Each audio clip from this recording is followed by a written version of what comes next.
So hi guys, welcome to my channel Gayatri share. আমি হচ্ছি তোমাদের সাথে গায়ত্রী, আর আমার নতুন একটি ভিডিওতে তোমাদেরকে অনেক অনেক স্বাগত। তো গেস হোয়াট, আমি কোথায় যাচ্ছি? তো আমি এখন রেডি হয়ে গেছি, তো বেরোচ্ছি। আর এটার ট্রিপটা কিন্তু আমাদের ফুল ফ্যামিলি। এখানে হচ্ছে বাবা ব্যাগপত্র সমস্ত কিছু নিয়ে যাচ্ছিল, তো ওটাতে উঠাচ্ছিল আর কি। আর আমি হচ্ছে এখানে দাঁড়িয়েছিলাম, যেহেতু 7-8 দিন বাড়িতে থাকবো না, সেজন্য একটু টেনশন হচ্ছিল। আর এখানে বাবা হচ্ছে ভীষণ খুশি ছিল, কারণ বাবা প্রথমবার যাচ্ছে একটা ফ্যামিলি ট্রিপ। আর বাবার অনেক দিন থেকে ইচ্ছে ছিল রাম মন্দিরে যাওয়ার। তো আমরা হচ্ছে টোটো করে যাচ্ছিলাম। এখন হচ্ছে ছিলাম আমরা বুলবুলি মোড় রোডে। দেখতে দেখতে আমরা বাস স্ট্যান্ডে পৌঁছে যাই, আর কিছুক্ষণ ওয়েট করতে আমরা বাসও পেয়ে যাই। তো তারপরে বাসে উঠে জায়গা হচ্ছিল না, বাট একটা দাদা আমাকে জায়গা করে দেয়, ভীষণ হেল্পফুল ছিল, নিজে দাঁড়িয়ে আমাকে জায়গা করে দিয়েছে। অবশেষে আমরা চলে আসি মাসির বাড়িতে কিছুক্ষণ টাইম স্পেন্ড করলাম। তারপর হচ্ছে আমরা বসে পড়ি সমস্ত কিছু গোছগাছ করতে, যেহেতু আমরা নিজেরাই রান্না করে খাবো ভেবেছিলাম, তো সেক্ষেত্রে সমস্ত সামগ্রী নিয়ে নিয়েছিলাম খাওয়ার। এখানে হচ্ছে গ্লাস, চানাচুর, রাস্তায় গাড়িতে যেতে যেতে খাওয়ার জন্য মুড়ি, সমস্ত কিছুই আমরা নিয়েছিলাম। রাত্রে গোছগাছ কমপ্লিট করে নিয়েছিলাম।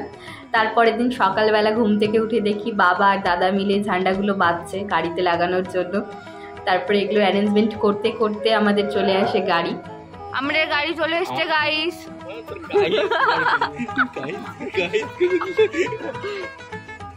আর এখানে হচ্ছে সবাই ঝান্ডা বাজছে, একজন বাচ্চাকে সামলাচ্ছে। বাচ্চাটা খুব ডিস্টার্ব করেছে আমাকে। ভাই আমি ব্লগ করছিলাম বলে বারবার করে গাইস বলছিলাম বলে ভাইরা আমাকে সবাই রাগাচ্ছিল।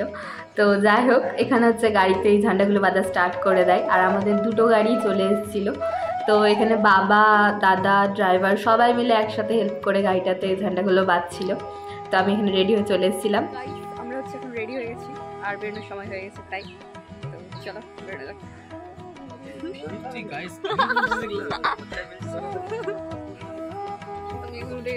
আর এখানে হচ্ছে আমাদের গাড়িতে পোস্টার লাগানো হচ্ছিল চাচল টু মহাকুম্ভ।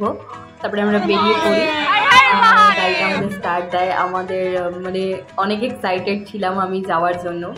আর এখানে হচ্ছে আমি মাথায় ওড়না দিয়ে বসেছিলাম, কারণ রাস্তায় অনেকটা ধুলা ছিল। তারপর হচ্ছে আমরা বেরিয়ে পড়ি। এখন আমরা এসেছিলাম পেট্রোল পাম্পে গাড়িতে পেট্রোল ভরাতে। আর এখানে সবাই আমাকে ছেড়ে ছেড়ে ছবি তোলা স্টার্ট করে দিয়েছিল। আর আমি এখানে কি বলছিলাম আমি নিজেও জানি না। আমি ভাবতে পারিনি ভিডিওটা কিসে করব, বাংলাতে করব না হিন্দিতে করব। তো আমি কিছুটা বাংলাতে স্কিপ নিয়েছিলাম প্রথমে, আর পরে আমি হিন্দিতে কথা বলছিলাম। তো যাই হোক, এখানে ফাইনালি আমি ভিডিওটা বাংলাতেই কভার করলাম, যেটাতে আমি কমফোর্ট আমি সেটাই করেছি। তো এখানে সবাই হাই হ্যালো করছিল বারবার করে। আর দেখতে দেখতে আমরা পৌঁছে গেছিলাম বিহারে।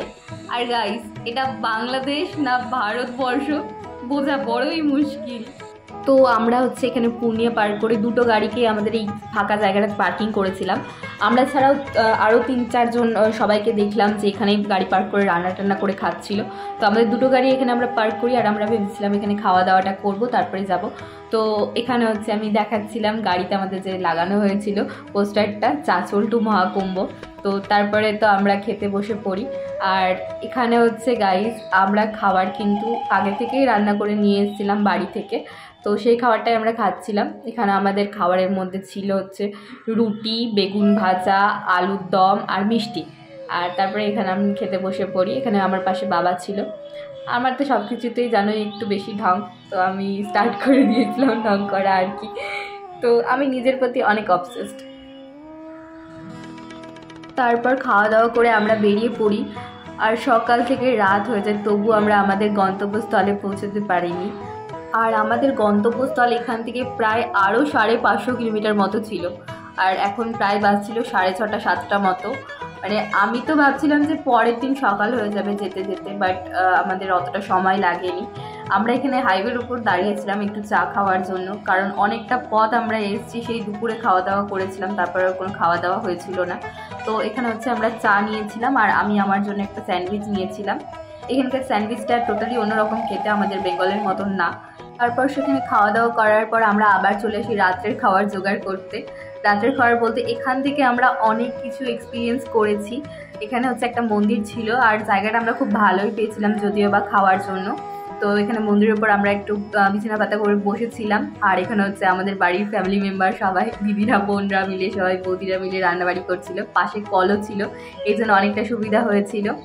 আর এখানে হচ্ছে আমরা প্রথম দিন আলু বেগুনের ঝোল আর ভাত রান্না করে খেয়েছিলাম। তারপরের দিন যেতে যেতে তাই ভোর হয়ে গিয়েছিল, মানে আমরা জাস্ট ভাবতে পারিনি যে এতটা সময় লাগবে, আমরা রাত্রেও পৌঁছতে পারিনি। अभी हम लोग यहाँ पे रुके हैं, अभी सुबह के बज रहे हैं शायद कितना बज रहा है,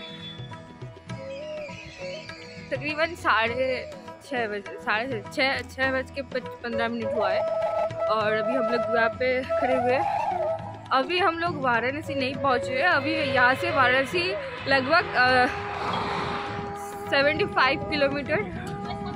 तो अभी हम यहाँ पे थोड़े रुकेंगे, चाय वाय पियेंगे, फिर उसके बाद फिर हम रौना देंगे। गॉड, मेरा हाथ इधर बहुत ठंड है गाइस, मेरा हाथ जो है ना, आप लोग देखो इधर सूरज भी उग गया है। 24 घंटे के लगभग हो चुका है हम लोग ट्रैवल कर रहे हैं। तो गाइस चलो जाते हैं।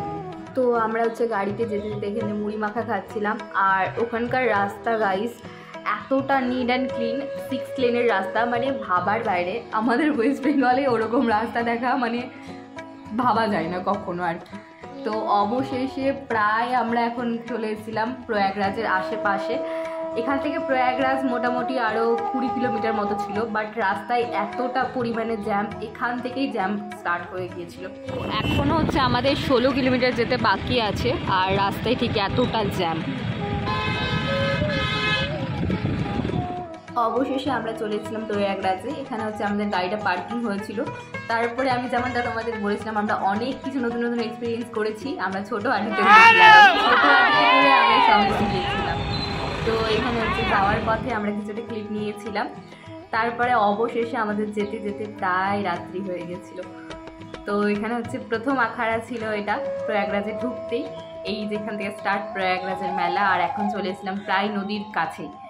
তো এখান থেকে অনেকটা পথ আমাদের যেতে হয়েছিল। পুরো চারিদিকে আলোই আলো, মানে ভাবার বাইরে, পুরোটা একদম অন্যরকম অনুভূতি হচ্ছিল। এখানে উঠছিল, আমরা সবাই মিলে এখানে হাঁটাহাঁটি স্টার্ট করে দিই অলরেডি, কারণ অনেকটা পথ যেতে হতো। আমরা বেরিয়েছিলাম 6 তারিখ সকাল 10:30টার সময়, আর আমরা হচ্ছে পৌঁছাই 7 তারিখে সন্ধ্যা 6:30টার সময়। প্রায় 32 ঘন্টা সফর করে আমরা প্রায় সঙ্গমের কাছে এসেছিলাম। আর এখানে হচ্ছে অনেকটাই ভিড় ছিল। এটা হচ্ছে ছিল সঙ্গমে যাওয়ার রাস্তা। আর যদিও বা সঙ্গম ছিল 1 নম্বর সেক্টরে, আর আমাদের 1 নম্বর থেকে 6 নম্বর সেক্টরে পাঠানো হয়। তারপর 6 নম্বর সেক্টর থেকে পার করে 1 নম্বর সেক্টরে আসতে হবে, মানে যেখানে সঙ্গম আর কি, 3টি নদীর স্থল, সেখানে এসে স্নান করতে হয়। তো এখানে হচ্ছে আমরা যাচ্ছিলাম, সবাই এভাবেই যাচ্ছিল, আমরাও যাচ্ছিলাম। আর চারিদিকে এত আলো, মানে জাস্ট ধারণার বাইরে, মানে মনটা প্রাণটা জাস্ট জুড়িয়ে গিয়েছিল ওখানে গিয়ে। তারপরে তো আমরা সেই উদ্দেশ্যেই আগাচ্ছিলাম, সেই একটা মাত্র স্নান, একটা মাত্র ডুবের জন্য এতটা পথ অতিক্রম করে গিয়েছিলাম। তো এখানে এসে আমরা নিজেদের ব্যাগপত্র রেখে আমি রেডি হয়ে গেছিলাম স্নান করার জন্য। স্নান করি তখন প্রায় রাত্রি 10টা। এখানে হচ্ছে গঙ্গা মাকে প্রণাম করে ডুব দিয়ে দিই। তারপরে স্নান করে সবাই তিলক দিচ্ছিল, আমিও তিলক নিয়েছি। জাস্ট আমি এটা বলতে পারি যে জীবনে হয়তো কিছু হলেও আমি পূর্ণ করেছিলাম, যার ফলস্বরূপ আমি সেখানে পৌঁছতে পারি। তো আমি এতটুকু বলতে পারি যে জীবনে হয়তো এটা অনেক বড় পাওয়া, হয়তো ঈশ্বর আমাকে ডেকেছিল, সেই জন্যই আমি যেতে পেরেছিলাম, নাহলে হয়তো যেতে পারতাম না। আমি জানি না আমার পরবর্তী জেনারেশন, মানে আমার প্রায় 3টে জেনারেশন পার হয়ে যাবে, হয়তো এই জিনিসটা পাবে না তারা। আমি পেরেছি, এটা আমার ভাগ্যে ছিল। তো প্রায় 10:30 আমরা স্নান করে উঠেছিলাম। স্নান টান করে অনেকটা ঠান্ডা লাগছিল, জল অনেকটা ঠান্ডা। স্নান করার পর আমরা অনেকটাই ক্লান্ত হয়ে গিয়েছিলাম। তো একটা কথা আমি নিজে রিয়েলাইজ করেছি, যে একটা জিনিস শিখলাম এখান থেকে, যে কাউকে কখনো ছোট করা উচিত না।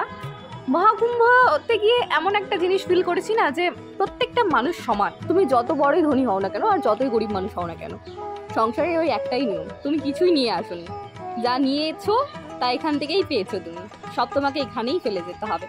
তো তারপরে স্নান করে আমরা এখানে হচ্ছে দাঁড়িয়েছিলাম খাওয়ার জন্য। এখানে ফ্রিতে খাবার ডিস্ট্রিবিউট করা হচ্ছিল। এখানে হচ্ছে প্লেটে করে খিচুড়ি নিয়েছিলাম, আর খেয়ে দিয়ে রাত্রে ঘুমিয়ে পড়ি। আমরা হচ্ছে রাত্রে একটা টেন্ট নিয়েছিলাম, এই টেন্টের মধ্যে আমরা অনেক কয়জনই ছিলাম একসাথে, জাস্ট রাতটা কোনো রকম কাটানোর জন্য। কারণ ওখানে না আছে কোনো ভালো হোটেল, না আছে ভালো কোনো খাওয়ার সুব্যবস্থা।